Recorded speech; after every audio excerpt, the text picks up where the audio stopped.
Today we will embark upon further dimensions of faith. In the pastimes of Sri Ramayana,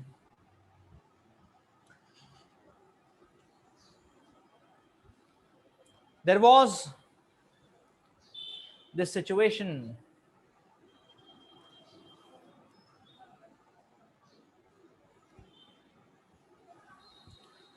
when the entire army of Lord Ramachandra,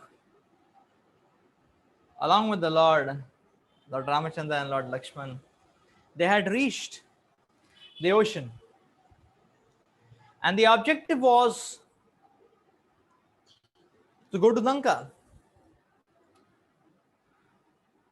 But now the question was how to go, because this was an ocean in between.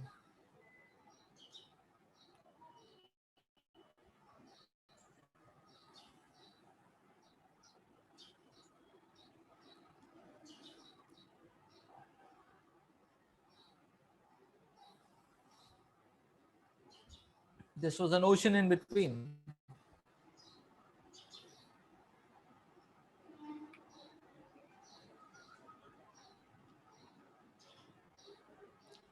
So yes,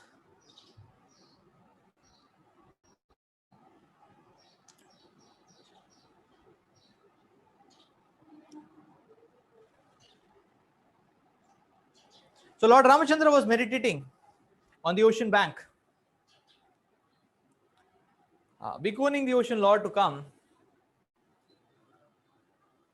But the ocean Lord didn't appear.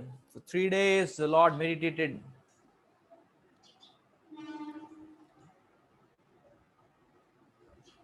At the end of 3 days, the Lord was angry. And when the Lord was angry, then the entire ocean started boiling. Seeing this, the ocean god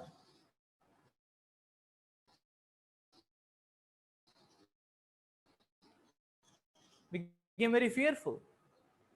For you to pass to go. And thus the ocean god, so the ocean said, I'll give the way actually for you to pass actually. And but now the point was that for the whole army to be transferred, there was army, there was artillery, and so on. But so many monkey soldiers for everyone to pass. So what was needed was a huge bridge. And in fact, according to Sri Ramayana, this bridge was 80 miles wide. 80 miles wide. That was the length of the bridge. 800 miles long, 80 miles wide. I believe, yeah.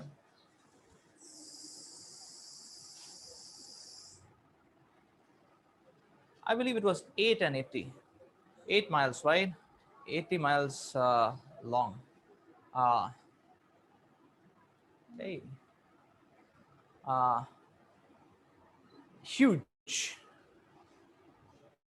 Huge. Huge. So how to make the bridge on top of the ocean actually? And there the most enthusiastic devotee, Hanumanji, he was, so he gave a demonstration of how to make a bridge. And then he was actually bringing rocks and he was engraving the name of the Lord Ramachandra on those rocks and boulders. And these rocks were floating. These rocks were floating. And that was a wonder. That was an amazing wonder. So actually, this episode, and this is how, so Hanuman is bringing the rocks, and all the devotees, they understood, all the Vanarasena understood. They were engraving, they were chanting the names of Lord Ramachandra, and they were engraving the name of the Lord in the ocean. And they were throwing these rocks and boulders in the ocean, and they were floating. And then Nala and Neela were engineering to just put them up together to assimilate them so that it becomes a bridge. So then this whole huge bridge where lakhs of Vanar Sena, past lakhs and crores of Vanar Sena, they were passing. So that huge bridge was created. Now, this episode in Sri Ramayana is very instructive. Very instructive. Very instructive. And Hanumanji's role is very instructive. So, first of all, by the Lord's power, the Lord could have made the ocean to make this whole white space as well. Now, the ocean was ready to give the space. But then the Lord, out of his sweet will, wanted to engage the devotees. Wanted to engage the devotees. And therefore, this whole aspect or this whole episode of the bridge came up. But for that matter, so because how the devotees will go, so the Lord wanted to make arrangements by involving all the devotees in making the bridge. The Lord was, through that reciprocation of loving service, the Lord was increasing their, his bonding and the bonding of the devotees with him and his bonding with the devotees. And in that way, through that service, the devotees were offering their heartfelt love, and the Lord was reciprocating in terms of acknowledging their service. That was a point. So that is why this whole episode of the bridge was constructed. Now, another aspect which the Lord is teaching there is that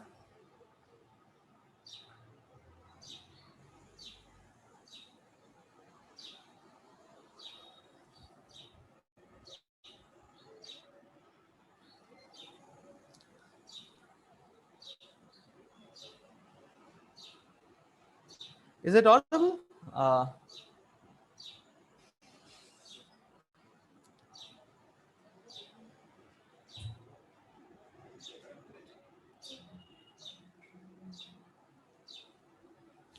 Another aspect which the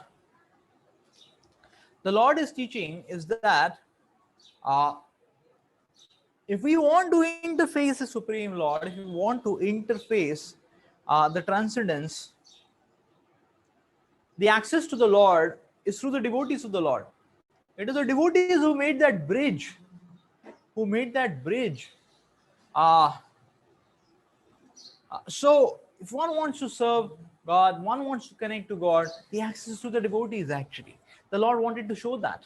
Therefore, the Lord wanted to involve the devotees in his great mission. Although the Lord himself is capable of single-handedly doing everything. In fact, what to say of the whole thing? To kill Ravana, the Lord didn't need anything. You see, the Lord in the form of Paramatma is situated in the Ravana's heart. And the Lord can cut any valve. One small valve is cut anywhere, it leads to death. The Lord would have done that. He didn't need, so there was no need to make this whole pastime. But this whole pastime the Lord has done for these two reasons. One is to reciprocate love with his devotees, and the second is to teach people like all of us that what are the principles by which you should live our life. To demonstrate such a sweet, to demonstrate such sweet pastimes that we feel attracted, that we our faith develops, and we can understand and get a semblance of how sweet is the relationship with the Lord, how wonderful it is to be with the Lord. That's the point. So now Hanumanji in this episode demonstrated by engraving Lord Ramachandra's name, he could make he demonstrated that how even the rocks and boulders will float. So Acharya's great saintly personalities explain the import of this particular demonstration of Hanumanji. So Hanumanji wanted to demonstrate the fact that Ram से बढ़कर है राम का नाम, राम से बड़ा है राम का नाम. The holy name of Lord Ramachandra is more powerful than Lord Ramachandra himself, and that's what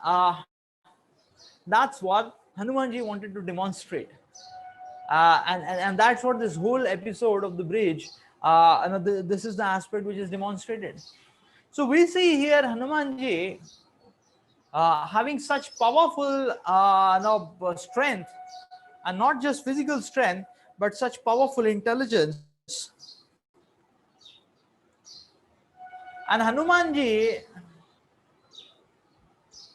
he very well knew, he had full knowledge of who is Lord Ramachandra. He had full knowledge that Lord Ramachandra is the Supreme Personality of Godhead. Everything is based on Lord Ramachandra. Everything is based on Lord Ramachandra's power. So he had full faith in the power of the Lord. He had full faith in the Achinta Shakti of the Lord. Similarly, before the battle of Kurukshetra, when Lord Krishna gave option to Arjuna to choose either the Narayani Seva or himself to join his team or his warring party, but the Lord's clause was he himself will not fight. Arjuna without hesitation chose Lord Krishna. Why? Because Arjuna had full faith in the potency of the Lord. Arjuna had full faith that if Krishna is present, then even if Krishna is not physically acting or externally acting, everything is acting by the desires and the will of the Supreme Lord. So wherever is the Lord, nothing wrong can happen there. Victory has to be there where Lord is present. And Arjuna had full faith in that. And he demonstrated his faith. The efficacy of his faith he demonstrated. So when he took the decision that I don't want Narayani Sena, I want you, Krishna, even if you're not fighting, I just want you. Then Duryodhana was thinking, what a foolish,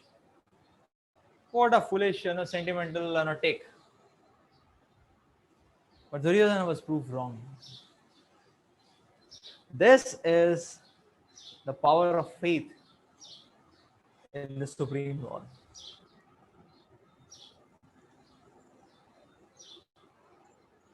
Okay. Okay, so I think you had to skip and go ahead a bit.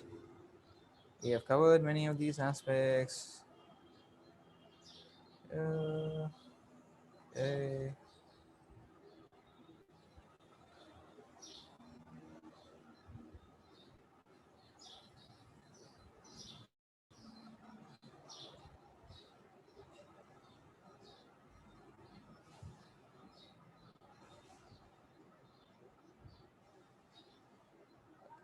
Okay, just 1 minute.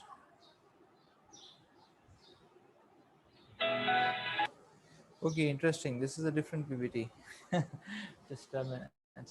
Uh, uh,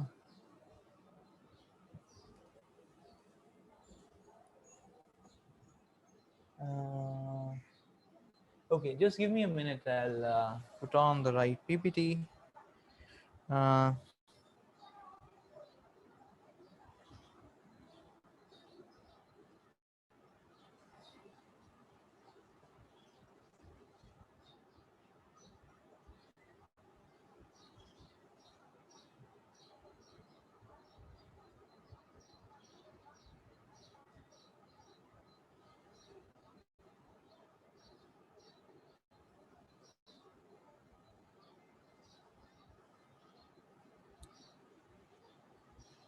okay, so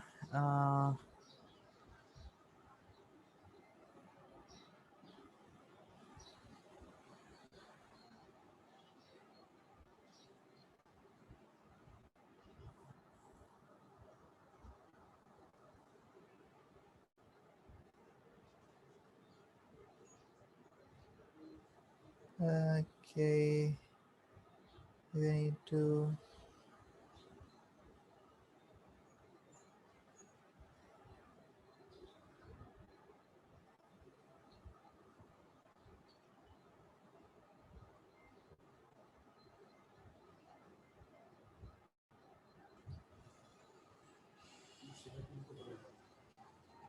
Yes, we need the PPT which were using the last time. This is a different PPT. You can ask either go. That'll be good. Yes. Okay, let's continue as yeah, while the PPT is being changed.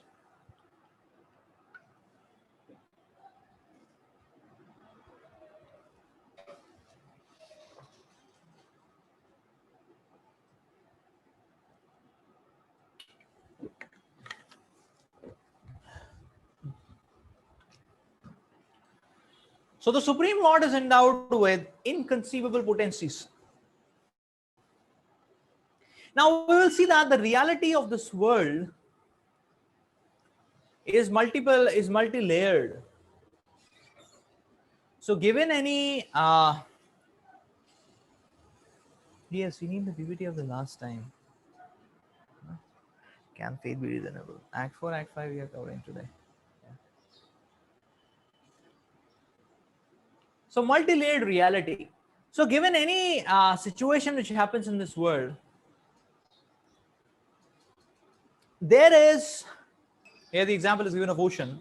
So the ocean waters are not going to move on their own unless air is driving them. So air is a higher energy which is driving the ocean. So it is the air which drives the ocean. But how is the air driven?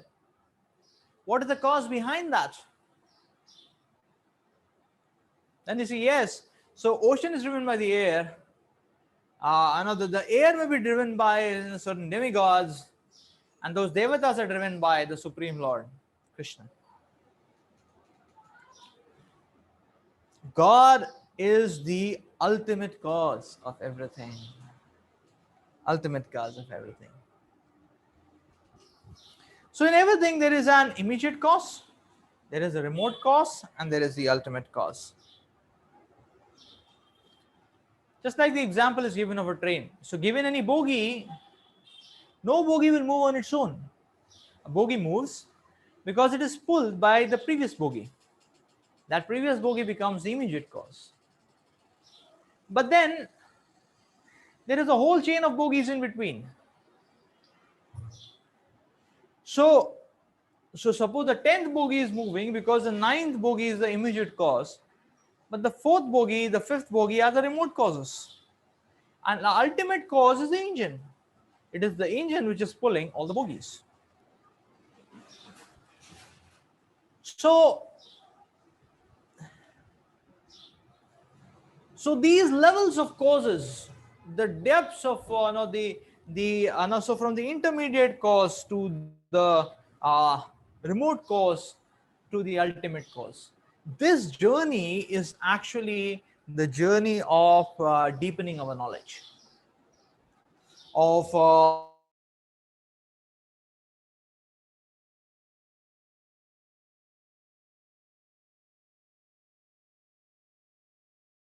broadening our insights, making our visions broader. So that's the point. Just like in quantum mechanics. Now, quantum scientists speak about that in quantum mechanics, all what we have been able to achieve till now is that we know that there is something mysterious about it, and we know that it works. It's mysterious, but it works. In that mysterious fashion, it works. So we know how it works, but nobody knows why it works. And therefore, now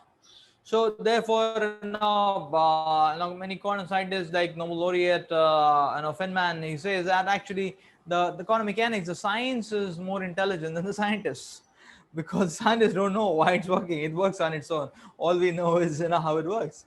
And some scientists even say that that if one says he knows quantum mechanics, that means he doesn't know at all, because that's how quantum mechanics is. See, why is this so? Why is this so? This is so because behind everything there are these there is a chain of causes, and if we only access the immediate cause, then our knowledge will be very limited, and that knowledge will not be very fruitful, or that knowledge will not be very effective. It won't bring about a drastic change, is it not? Because all what we are accessing is the immediate cause. But when you go to remote cause, then when we can handle or access the remote cause, then our power or our control will increase. And if we can access the ultimate cause, then that is the best control. Then that is the most robust control. Then our influence over things are going to increase tremendously. So that's the point. Just like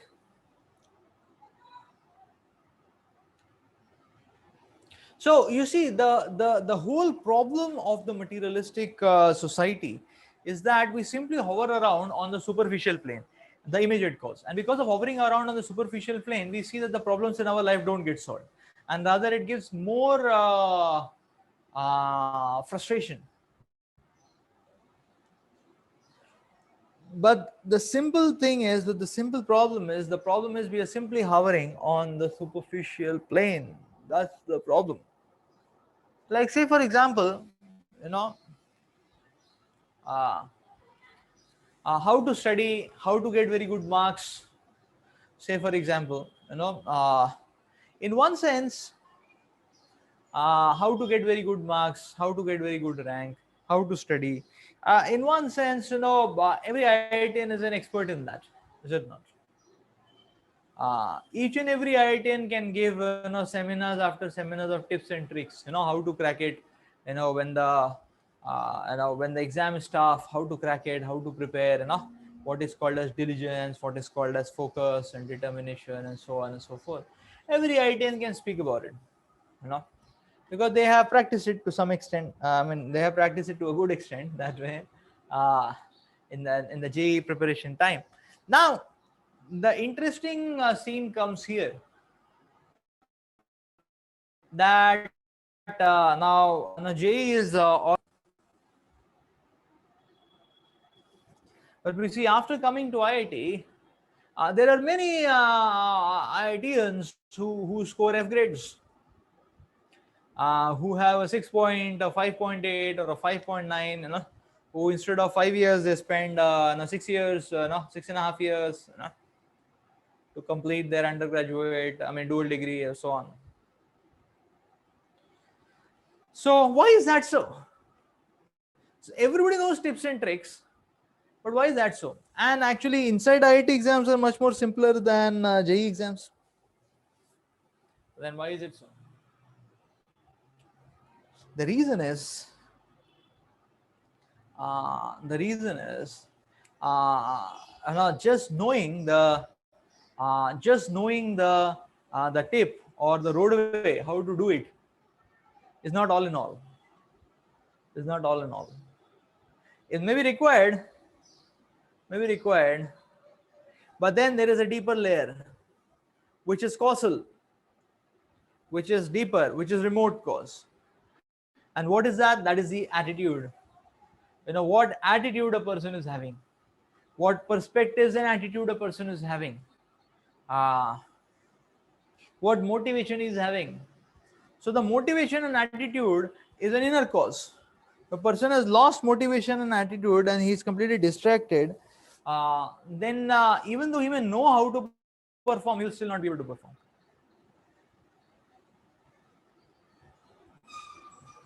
So that's the idea.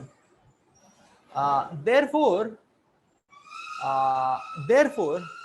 attitude is important. So if you work on attitude, then one will get a better result. One will get a more powerful result. So that way speaking, skills are an immediate cause. One is skilled, one can produce results. But that is not the only thing. One's attitude is a remote cause. So if one works on attitudes, his results will be much more powerful. Because the attitude is there, skill can be developed. But if skill is there and attitude is not there, then it is zero. It's like multiplication by zero, like that. But this is not the end of it. This is not the end of it. There is a third thing also. So why we are saying Krishna is the ultimate cause? Uh, because if Krishna's grace is there, if Krishna's sanction is there, then everything can work out, irrespective of everything else. Because if Krishna's sanction is there, the attitude will come automatically. So when one connects to God, the attitude will come automatically, the inspiration will come automatically. Because now inspiration is coming from a transcendental plane.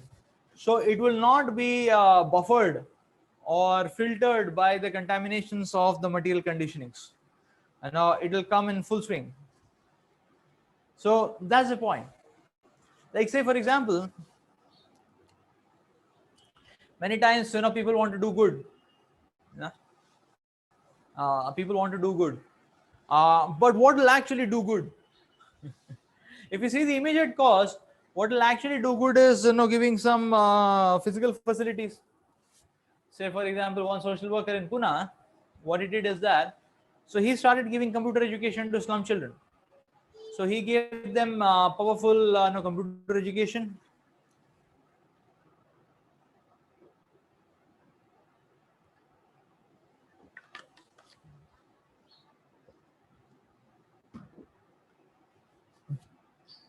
So he gave them powerful computer education, and then he gave them desktops, and he gave them internet connection, which is free. And he was thinking that now people have learned this, it will help improve the living condition in the slum. Now they can earn money. They've got computer education. They are qualified now. So he came a few months later to check how's everyone faring, and he was shocked to his utter surprise. And he was seeing that most of the slum people whom he had trained in computer education, he said, he said, no, so later he was sharing, he was saying that all of them were using the computer and the free internet facility to watch pornography and other another nasty kind of movies, sensual kind of movies. So, and he was shocked.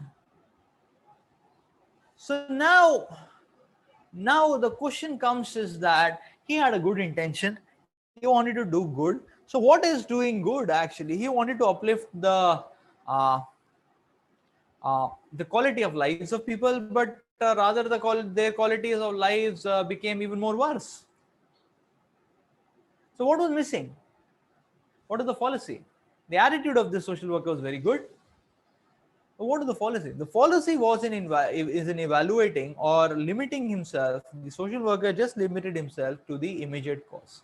That is, that is, if I give them some qualification, they can earn more money, and therefore, if I give them computer education, they can earn more money, and that will solve their problems.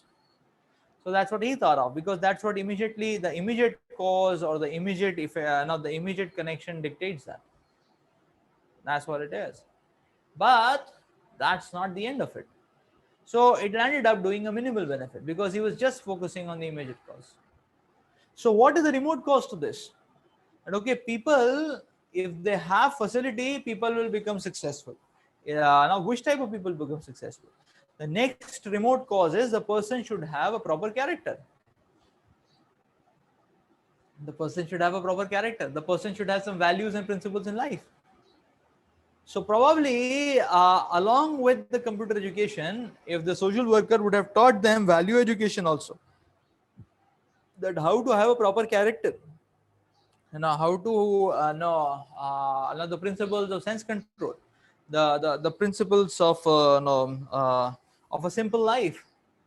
If we would have taught, suppose, the principles of Gita, that okay, work as devotion, as offering to Krishna, offering to the Supreme Lord, then none of these people would have utilized the computer and the free internet for a nasty cause or for a nasty goal, or a nasty task, is it not? So that's remote. That's remote. Like one time in our tribal and poor children help ventures actually. So we came across an ex-IAS officer, and he said, "Please come and help in my village near Tarkeshwar. People are very poor there. There are not much facilities, and only farming of potato takes place. Only farming of potato takes place. But that also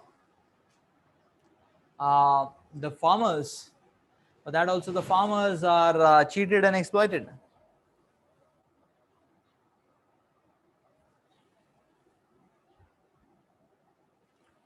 That also the farmers are cheated and exploited. They get very less returns. So if you can help out, is nice. So I sent some of our students to evaluate, and then I was thinking, okay, we will teach them some maths, English, and we'll teach them some good education.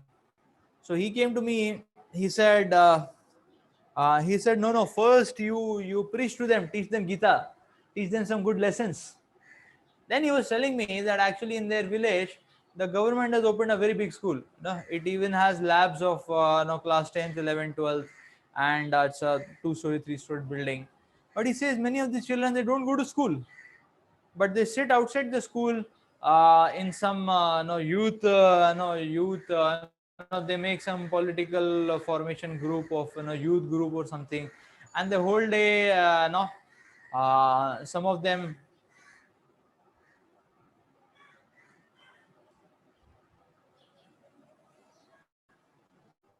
whole day some of them no keeping keep playing cards, or they keep smoking bidi.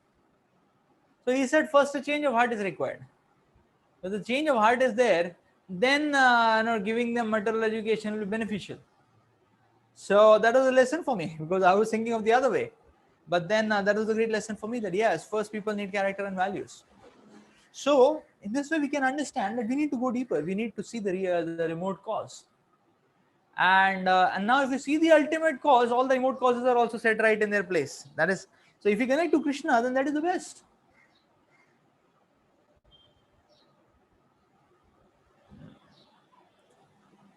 Like we had one of our devotees in Kharagpur, and he was very enthusiastic in various kinds of services. He had done so many different kind of services. He was so enthusiastic in managing picnics, camps, spiritual picnics, camps, cooking, and arranging, celebrating, making festivals, giving seminars, he was very enthusiastic in all various kinds of activities actually. So now when he was in final year, he was a bit he was quite tensed up. Why? Because he was not having a very high CGPA, and he was not computer science department and so on. So he was a bit concerned about, okay, what kind of job, because he didn't have much knowledge of computers, and his own core also, because he was not very high CGPA. His core department knowledge is also not very high. So he was wondering what to do.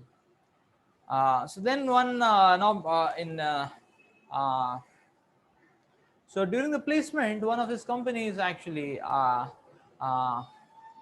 yeah, so one of the MNC companies, he sat, and uh, and amazingly that day, to his utter surprise, he got the job.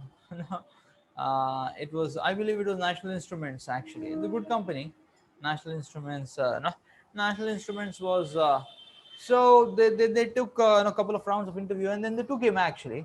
Although he didn't have much domain knowledge of mechanical, he don't have much domain knowledge of mechanical. So now even he was surprised by what happened.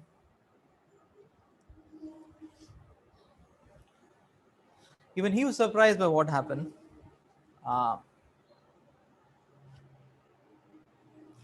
so when he was asked, so then he was himself reflecting that what was the thing, and we were also reflecting that how everything was brought about, and then we could understand the we could understand actually that time National Instruments was looking for candidates who they were not looking for candidates who are having depth in one field, but they were looking for candidates who are willing to explore various frontiers, and they are ready to take that risk, and they are daring to actually explore different frontiers, and who can have a full idea of all of their branches of technology, and who can actually help clients come up on speed on using these various brands of technologies actually. And they found our Prabhuji completely fit for it. And I was wondering that this is the kind of thing which he did for Krishna. These are the kind of services which he did for Krishna, that okay, exploring various frontiers and all that. And Krishna arranged a company where people are looking out for that, where those people are looking out for that kind of characteristics. So he got job easily. So now, who got him job? That's the point. Who got him job? One time, another one of our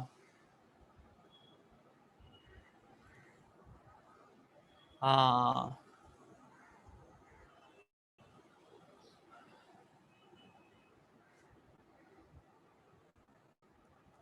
okay, so I believe the video stopped, but I believe the audio is on, right? Uh,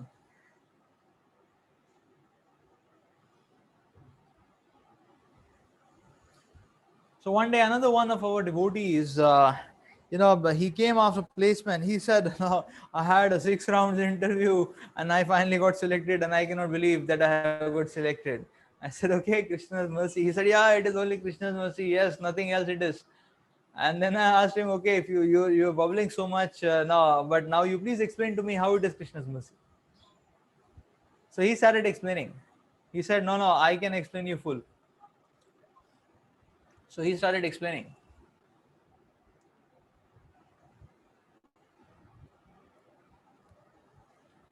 So he told me that, Prabhuji, I had prepared very little. He said I had not prepared much. And I knew this company is a hi-fi company, and it is going to take 6 rounds of interview, very rigorous. And I had not prepared much. And then what he was doing is that, because he was not much prepared, he was going, and uh, and sometimes, so on that day, what he did is that obviously he was praying to God intensely and all that. But then uh,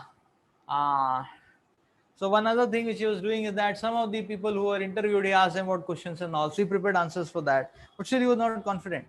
But then the point which happened is that in his all 6 interviews, he was only asked questions from what he had prepared, and there was a huge portion which he had unprepared. So he got selected, and he was wondering, and he said, "Yes, I can understand. This is Krishna's intervention, actually." So that goes to prove that the Supreme Lord is the ultimate cause.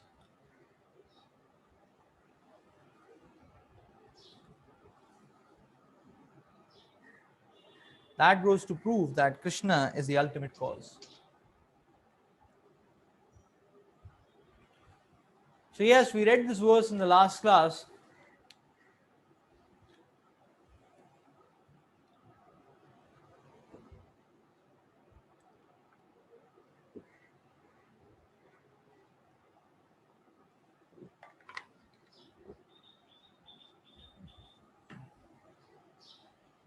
Maya Dhakshena Prakriti.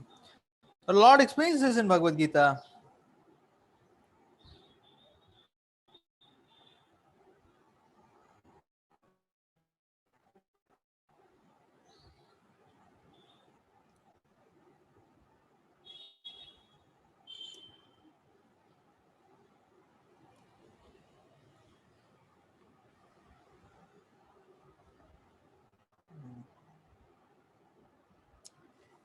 That the entire material nature is working under my directions. Uh, Under its rule, this manifestation is created and annihilated again and again.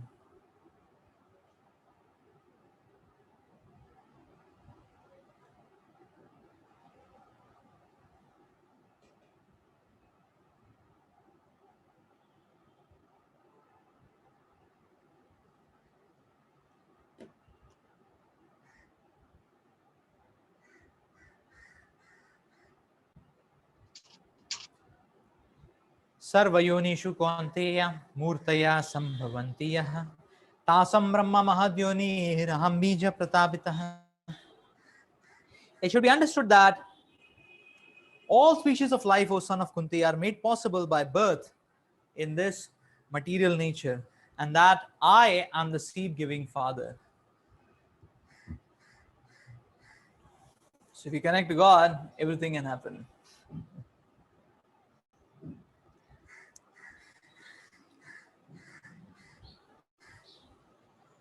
Let's go a bit further today, or let's go a bit further to understand this inconceivable power of the Lord.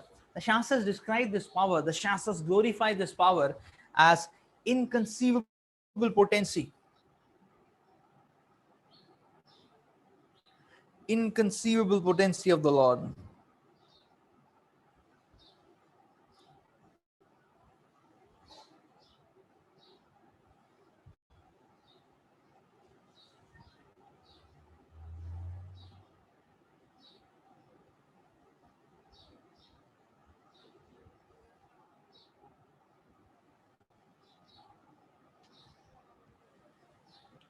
inconceivable potency of the Lord. The Shastras described as Achintya Shakti, actually. The Supreme Lord is having these Achintya Shaktis. Achintya means we can feel it, we can see the result of it, but it is beyond our conceptions of how is it happening actually. It is happening by the divine power of the Lord. So let's take an example. Now uh, to get a deeper understanding about this Achintya Shakti of the Lord. Now scientists say that life is coming from chemicals. How much of it is true?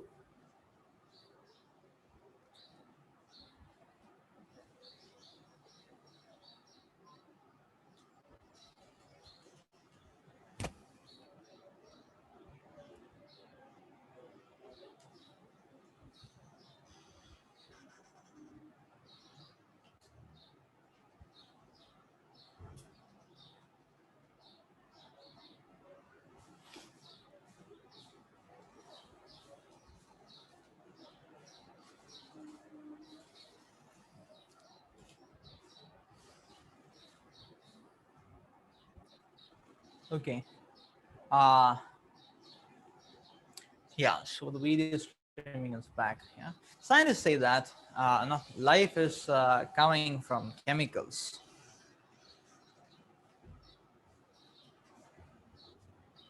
Uh, Now, with the discussion so far, we can understand, this statement is only made keeping in mind the immediate cause, and we have studied this. That yes, we can say that we can do a full configuration analysis of the body, now of all the chemicals in the body, and we can actually bring those chemicals and we can mix those chemicals, but we have not seen a single life form being created by any such chemical laboratory, by any such chemical apparatus. So, not even a mosquito or an ant, is it not? No such life form. Why? Because chemical is an immediate, is simply hovering on the immediate plane. We're not accessing the remote plane. Chemical is a machine. Machines won't operate without the intervention of the superior power. So we need to understand the superior power.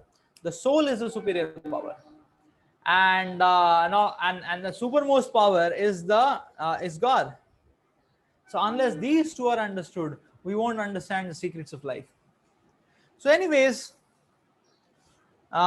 if we observe the reality around us, we can see that it is not no,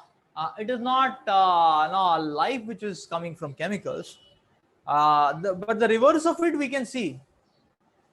We don't see life coming from chemicals in any laboratory anywhere in the world till date. But the reverse of it we see in nature happening so much. So it's not life which comes from chemicals. It is chemicals come from life. That is seen. A simple example. Just like, say, for example, an orange tree. An orange tree produces so many oranges. And what is an orange? An orange is basically, an orange is basically a bag which contains so much of citric acid, so to say. From a chemical point of view, it's citric acid being packed in a non-leak and biodegradable packaging. That way, so it doesn't leak and it's biodegradable, like that. And there's orange. That's an orange. So because the orange tree is alive, then the orange tree can produce hundreds of oranges in a particular season, or in its fruit bearing season. So that way we can see that chemicals come from life. Chemicals come from life. So that means life has an Achintya Shakti in it. Achintya Shakti. It's inconceivable. We can see it happening, but we cannot give the entire modus operandi of how it happens. Is it not? How it happens? Just like, so every phenomenon of nature is like that. Is it not? It's Achintya. Amazing it is. It's mind-boggling. We can see it happening, but we can appreciate it. We can wonder at it, But it is very difficult to understand the mechanics of it. Why? Because it is being given to us and being demonstrated to. I mean, it is being given to us by higher powers, and that's why it is achintya. It is inconceivable, and this is basically when then those higher powers are ultimately working under God. That is Krishna. So it is God's inconceivable opulence, just like a simple thing as photosynthesis.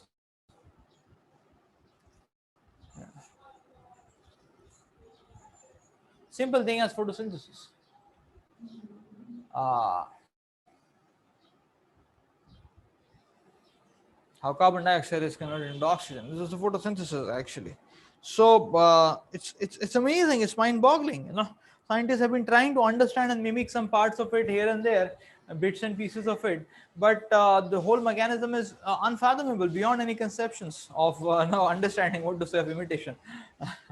So inconceivable actually. This is the power of the Lord. To say in simple words, one of our teachers was demonstrating very simple words. He says, "This is God. You see God's power. God is so powerful.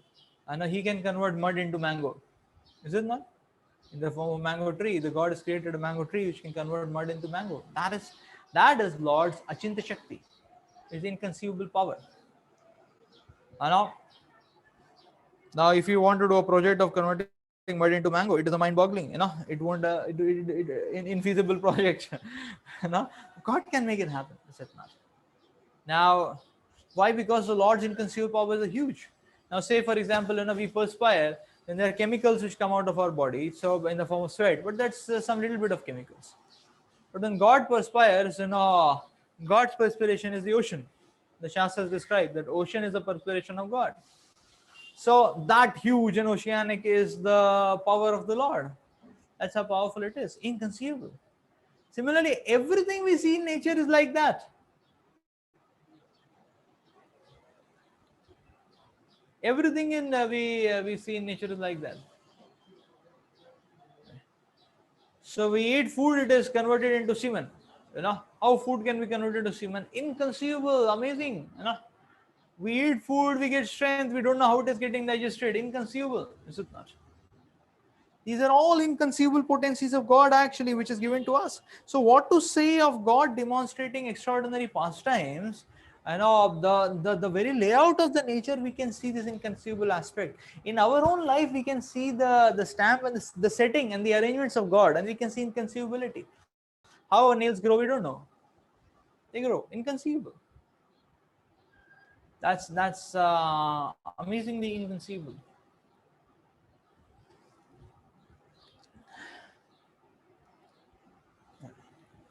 Now, the God has given arrangements in the form of a cow. The cow takes grass and it gives milk. So you now one can say, okay, what a technology. You put grass and on one end and milk comes out on the other end. Only God can do this.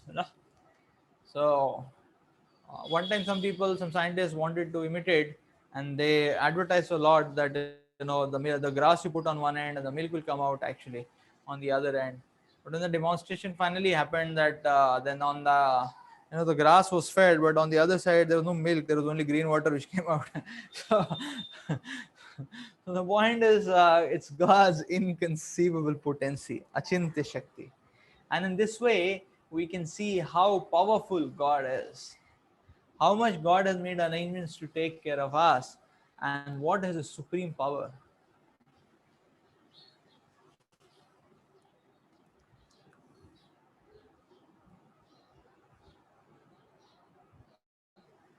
Yeah,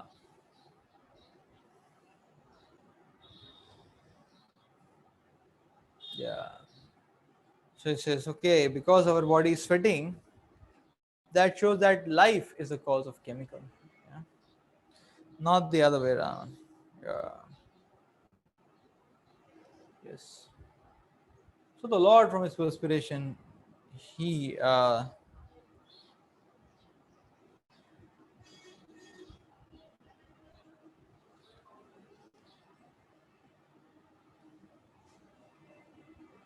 now someone can say that, okay, I don't believe in Achinta Shakti. I don't believe in this inconceivable potency. You know, inconceivable potency. Uh, uh, Inconceivable potency. So now one may say, okay, I have the right whether I want to believe or not believe.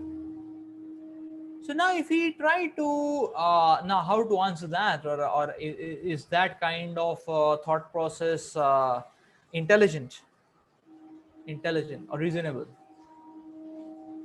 So to answer that, let's dive into this. Let's try to think about this.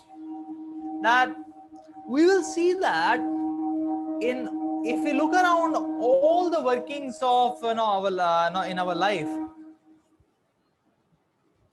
per se, people in whatever field they are working, in whatever circle they are working, the working follows certain protocols. In any setup, in any field of activity, in every undertaking, an individual can never function if he does not accept and tap and use the inconceivable potency, the inconceivable potency which which is existing in that particular setup because of the presence of others. This is simply talking from a material point of view. From a material point of view, just like say for example, let's take a example from medicine. So just like say for example, now say radiology. So a radiologist is an MD radiologist doctor. His knowledge, all the radiologist will know is given an X-ray or a CT scan or an MRI scan, which are all black and white scans, or no grayscale scans actually. So given a grayscale scan, or maybe a colored scan, like that. So he will study that, and from the various shades of gray, from the various shades of colors, he can tell, okay, what is the disease, whether it is disease or not, how intense is the disease, and so on. Is it not? So in that sense, you can say a radiologist, all he knows is various shades of gray or various shades of color, various shades of gray or various shades of color. That's all what a radiologist will get to know. Now he is engaging the technicians in operating the say the CT machine or the MRI machine or the X-ray machine. Is it not? So for a radiologist, how the machine is working, how the spectroscopic microscopic machine is working actually, that is inconceivable for him. I mean, he cannot understand how it is working. He cannot understand how it is working. But unless he puts faith in it and taps that result, a radiologist cannot be successful in his career, is it not?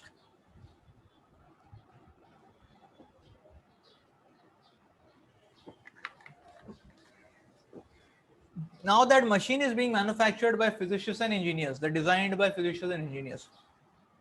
Now, if you ask those physicians and engineers, they can tell how light operates, how spectroscopy will operate, how X-rays will operate, and so on and so forth, how the film is being taken, how the imaging is happening, and all that. But they will have zero idea about no, that okay, when the film is taken on an X-ray, then that shades of gray, what disease it refers to. They'll have zero idea for that. So that means the knowledge of the gray, shades of gray, is inconceivable for them. All they know is light and how the machine X-ray is being produced, the film is being taken, the principle of reflection, refraction, transmission, whatever is being followed, and so on. But unless they accept the other side as inconceivable and tap it or utilize it, the product will not be useful for the general public. Is it not? So this is the point. This is the point. This is the point actually. That for an individual, uh, for an individual, a collective assembly is always has to be accepted as inconceivable.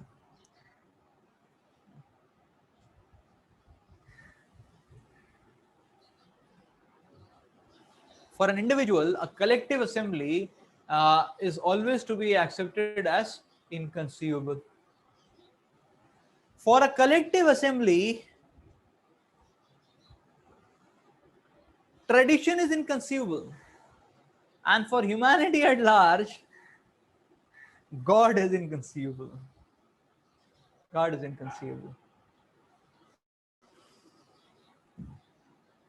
So when we accept this inconceivable hand of Lord behind nature, and behind the working of the world actually, and behind all people ultimately, then by accepting and connecting to the divine, to the supreme Lord, we can see that by tapping that, by using that, actually our lives can become much more sublime and meaningful.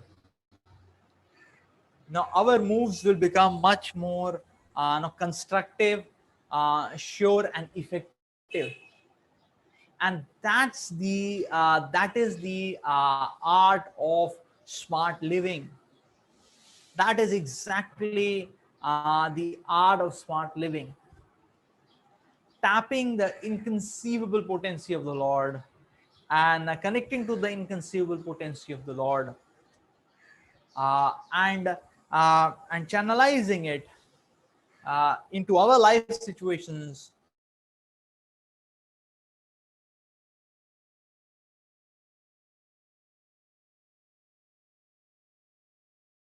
and to make it more constructive, more constructive, more auspicious, uh, and more impactful, and more impactful.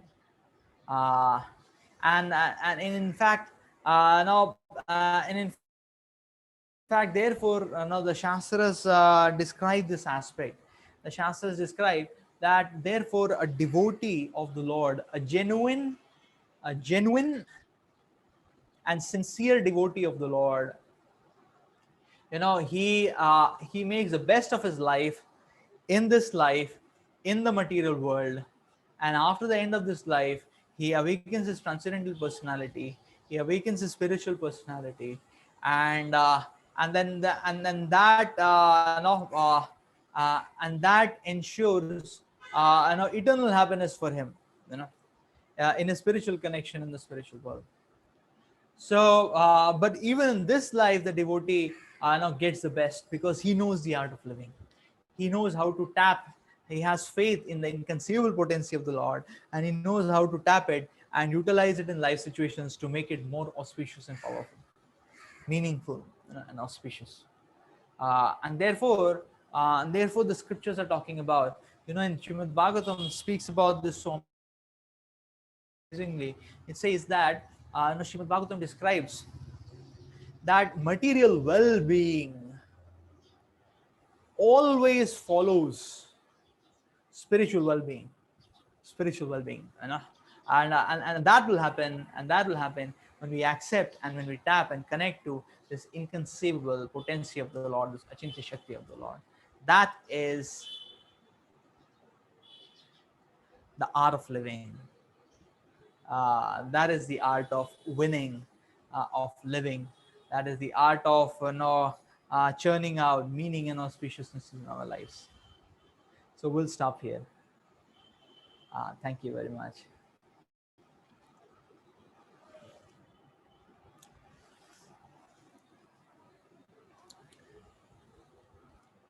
So if you have any questions, we can take a question or two. You can type out if you have questions.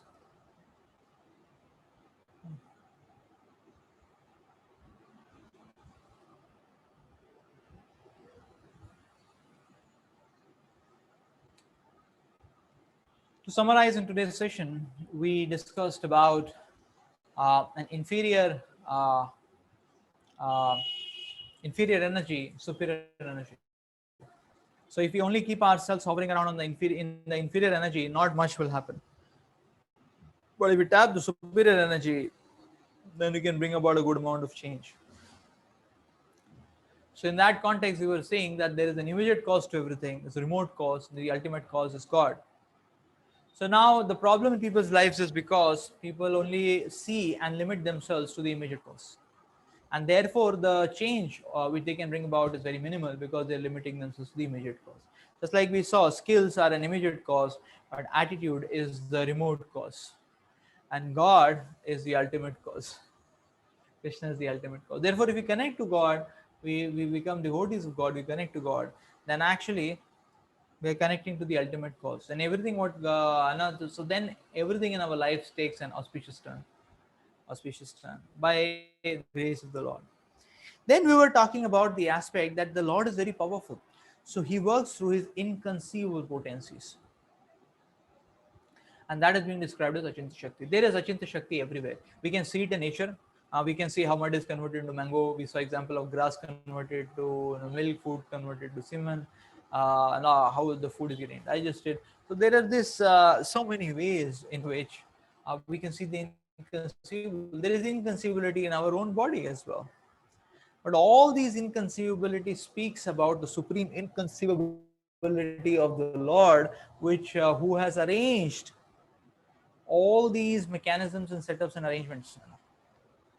God who has arranged all these mechanisms, for helping us.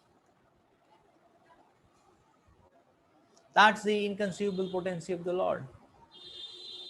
That's the inconceivable potency of the Lord. So in that respect, we're talking about that. Yes, it's that's an example that chemicals don't come from. I mean, life doesn't come from chemicals, but rather chemicals come from life, actually, because that is uh, uh, that's God's inconceivable potency. That's God. Now, next aspect what we discussed was that inconceivability is accepting the inconceivable potency of the Lord is inevitable. That is the way we work in this world also, because we are tiny puny, and the whole remaining aspect or the whole thing, which is the remaining aspect, is inconceivable to us. But if we don't accept it and tap it,